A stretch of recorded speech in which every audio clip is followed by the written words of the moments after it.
Good morning, everyone, and welcome to another episode of The Happy Doc. I had the awesome experience yesterday to be on the Totally Well podcast with Joyce Strong. It was super fun, and I really enjoyed the experience. That episode is going to be out pretty shortly, and obviously I'll be posting that on social media on our @HappyDoc podcast feeds. But something I want to highlight from that episode that we talked about, and I think would be amazing as an episode today, are the top 3 qualities that I think would decode or show that someone is on their path to success. Success is not a surprise. Success is a process of specific characteristics and qualities that people operate by. And so I want to really highlight these things that I've learned along the way. And of course, there's so many other things out there. There's different things you could highlight, but I'm going to tell you my top 3, or the ones that I've learned are definitely important in the spectrum of what it means to be a successful and highly active individual who's reaching towards their goals. So number 1 is going to be having a core belief that it is possible that you can actually achieve the dreams and the visions that you set out to achieve, that it is possible that you can actually do it. If you do not hold in this core belief inside of you, if you do not believe that it is possible that you can go from where you're at to going on a process that's going to let you get to where you want to go, it is not going to be possible. And I would say paired with this number 1, with this belief system, is obviously the fact that in order to have this, you need to be able to visualize. You need to be able to see in your mind's eye things to reach towards, an experience that you want, a process that you want to live in. And I kind of separate this into 4 areas. And those areas are going to be the mind. What thoughts do you want to have floating in your perfect or ideal world? Your body, how do you want your body to feel? What health level do you want? What strength level do you desire? What energy do you want to feel in your body?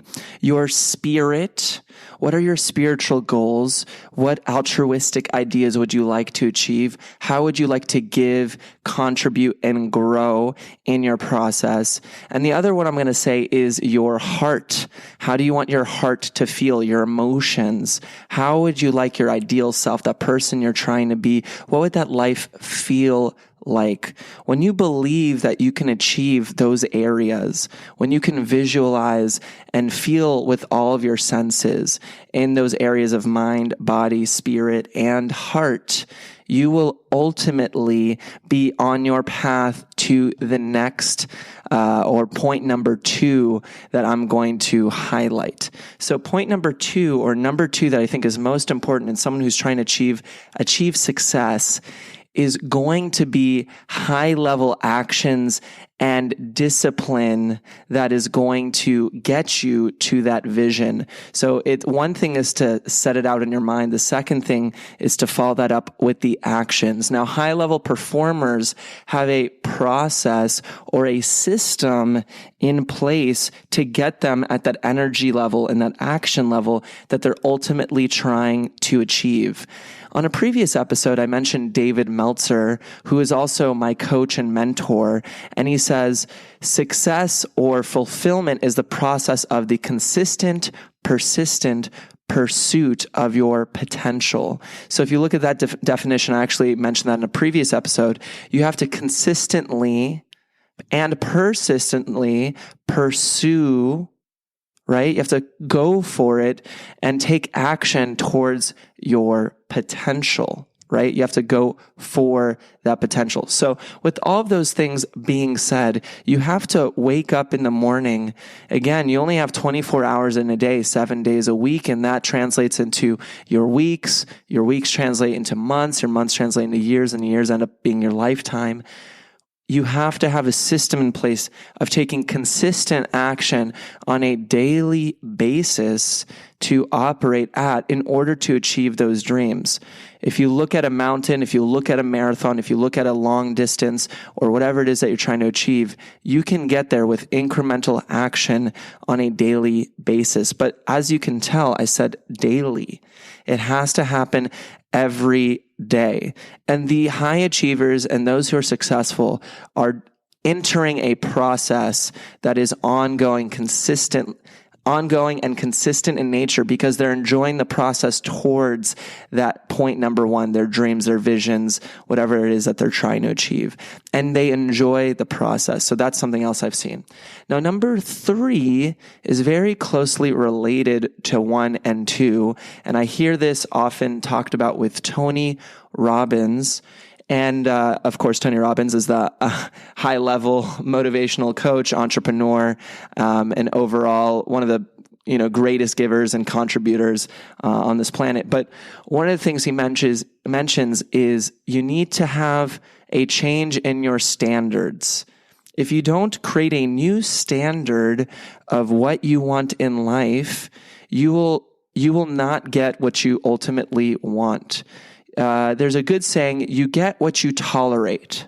You get what you tolerate. So, for example, I'll give a somewhat vulnerable and an embarrassing example of myself. I am not the cleanest guy, and quite often my house doesn't look the best. Well, if I change my standard in my mind of what I can tolerate, if I elevate the standard of what is okay for me, then I might have a cleaner home, right? Because I am creating the rule. I'm creating the distinction that now this is not okay. This is not okay for me to have a home at this level of cleanliness. I need to elevate my standard. And I'm using that as an example because whatever it is that you do in life, if you do not change your standard, if you do not change what you think is okay for you, you will always operate at a lower level or at a level that is not what you actually want. When you change your standard, it isn't a question anymore. It means that you have to achieve or act on the thing that you're ultimately trying to operate at.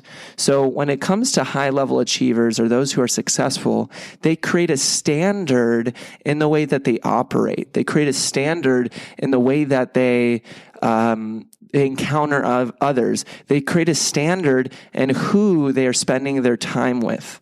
I'm also going to throw in a bonus idea or concept, which is also related to number 3, which is the standard, which is that part of that standard that's ultimately incredibly important is we are highly influenced by our relationships. If you want to know how successful a person is going to be, all you really have to do is look at their top 5 relationships or who they associate themselves with.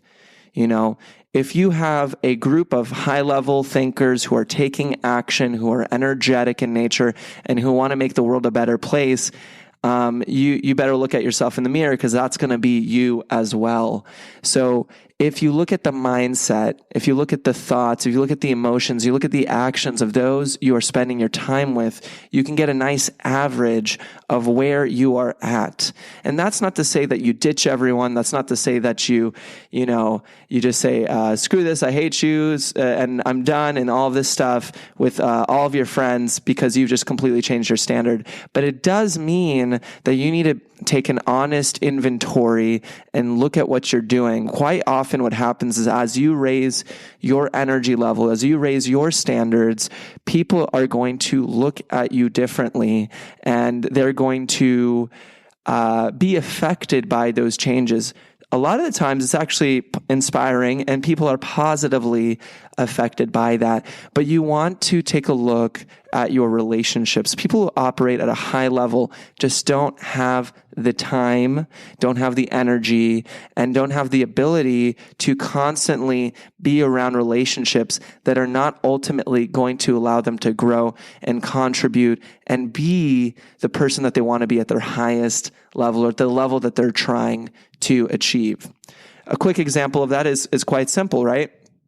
If you want to be a successful doctor, right, and you're a pre-med student, you're going to want to gravitate towards individuals who are already in that position. They're going to be shadowing other doctors. They're going to be working with other successful medical students. They're going to be reaching out to people at the energy level, at the location, at the place that they ultimately want to achieve. They need to understand and start to implement that mindset, the energy and the actions that are ultimately going to get them to where they want to go.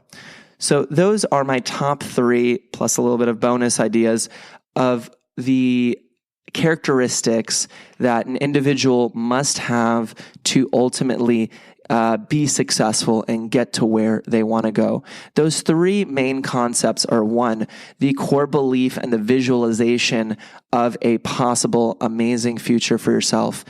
Number 2 is going to be the discipline and the high-level actions on a consistent basis to achieve those things. Number 3 is going to be setting the standard of what it actually means for you to get there. And the bonus idea, of course, is focusing on the relationships, key relationships, and placing your energy into things that will let you get to where you want to be and where you want to grow. So with all that being said, I hope that was helpful for today, and I hope you have an amazing day. Take care, and I'll see you on the next episode of The Happy Doc.